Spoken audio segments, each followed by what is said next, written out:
My name is Anne Stonehouse.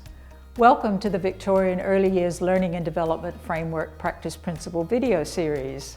The framework is for all professionals and services working with children from birth to 8 years.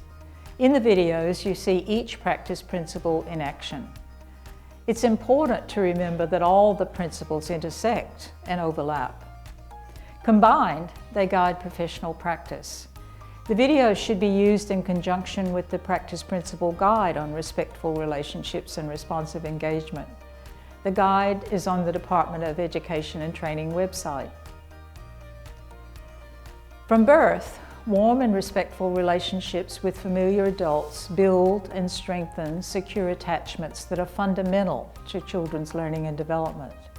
All children, especially very young children, need a strong relationship with at least one adult to feel secure.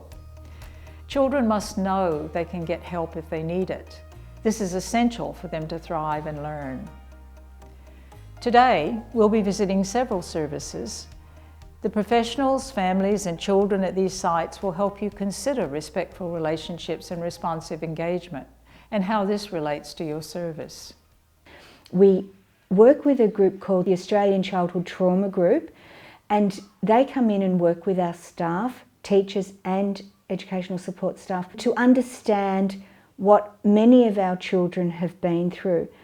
Many of our children have been through trauma overseas, but also trauma here in Australia.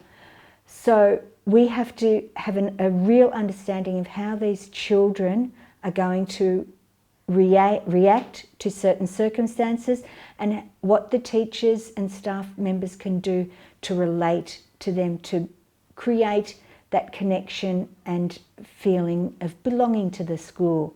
Recently I visited a 2-year-old child at home who has severe cerebral palsy, and she's not able to articulate verbally, but she's learning to articulate through a communication book, and it had been a couple of months since I had seen her, and she is familiar with me, and she was desperate to show me her new book, is what we worked out from her communication, and she was clearly telling her mother that she wanted to show me the book, which was just incredible. So responding to her, allowing her the opportunity to share in that experience, and the look on her face when she realised and her mother worked out what it was that she was wanting to express.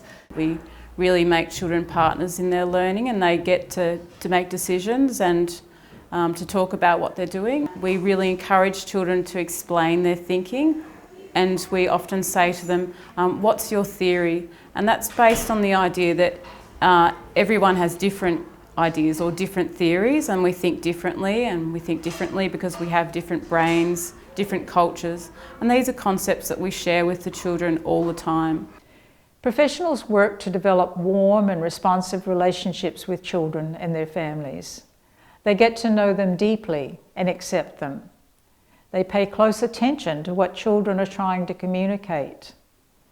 Adults' responsive engagement with children promotes emotional security, children's sense of belonging, cultural and conceptual understandings, and their language and communication skills. Modelling and discussing positive, respectful relationships also teaches children how to form strong bonds and friendships with others. Professionals, in their interactions with families, children, and other professionals, acknowledge the importance of respectful relationships and encourage children to play an active role as they learn to relate respectfully to others, to resolve conflicts in a constructive way, and respect difference. We try to have opportunities for students to have voice, give feedback to their teachers around their learning, the classroom, the playground. We've had a lot of discussion as a school around transitions for children from in the classroom to outside the classroom. One of those changes was actually not having bells anymore. The ACT group talked about how children who've experienced trauma, those bells frighten them, and they really do, and that's one of the reasons that we stopped it. And it does make it for a calmer, more soothing learning environment. Creating respectful relationships and engaging responsively with all children and families can be challenging. Professionals need to examine their own beliefs and feelings honestly. Respectful relationships can be tested when children behave in challenging ways or when families are experiencing challenges. Developing and maintaining respectful relationships is the foundation for working effectively. Audrey was upset because perhaps she was playing with this doll, and I could see also that the doll in question was Lola's doll. So Lola was trying to assert herself that this is my doll. It has my name on it, and she was clearly pointing out it has my name on it, and Audrey really wanted it. So talking to them, I was able to identify, why Audrey was so upset. She was saying, I want the doll, and Lola was saying, this is my doll, and she was pointing, to the name. But Lola's very compassionate, and she likes to have rules and structure. I don't think she wanted the doll necessarily. She wanted to convey to Audrey that this is my doll.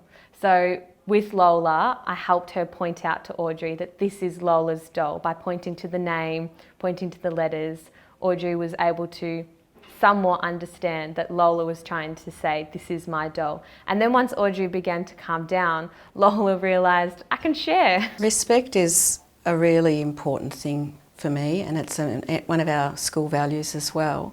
But I do think that you can't expect children to show respect if you don't show respect back to them. And they can't learn to show respect to others unless they've got an idea of how to do it. And right from the word go in my classroom, we have to use our greetings and our please and thank yous and apologies where necessary. And I try to do that as well. And I say to them, we all make mistakes, and I can say sorry just as easily as you.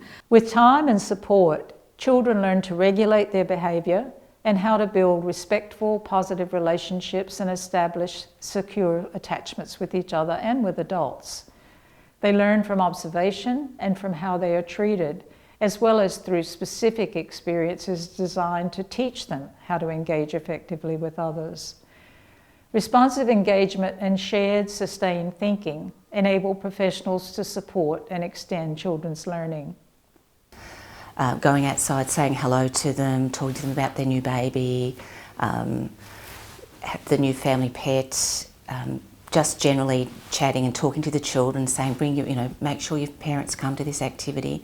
This morning we were doing a cooking from the fridge is what this idea is called, and it came about through a parent being concerned about serving sizes, and about another parent who's a doctor and who is really interested in children having healthy relationships with food now, and the fact that that has long-term consequences for children's health and adult health.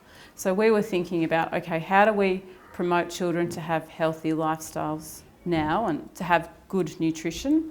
So with this particular parent, we were talking about how they learn about food in their family, and it was through culture and through learning from the parents and learning how to cook. So we thought, how can we apply that idea to our service and our centre in our room? So we asked that family to come in, and they cooked fried rice from the fridge.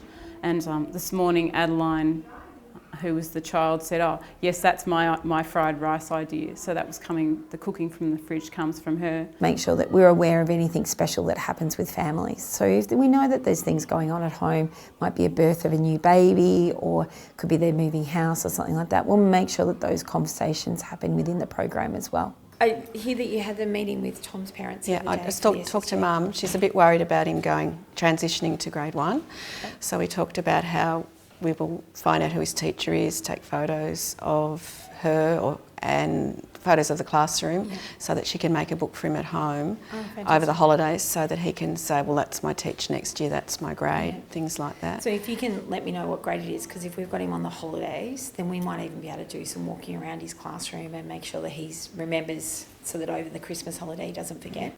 Professionals play a role in assisting families to maintain and strengthen positive child-family relationships. Continuity of relationships is important. The younger the child, the more important continuity is. Optimum continuity occurs when professionals and families communicate easily and frequently with each other about the child's experience. Shared understanding and decision-making results in experiences that are responsive to each child, building on their culture, strengths, interests and knowledge.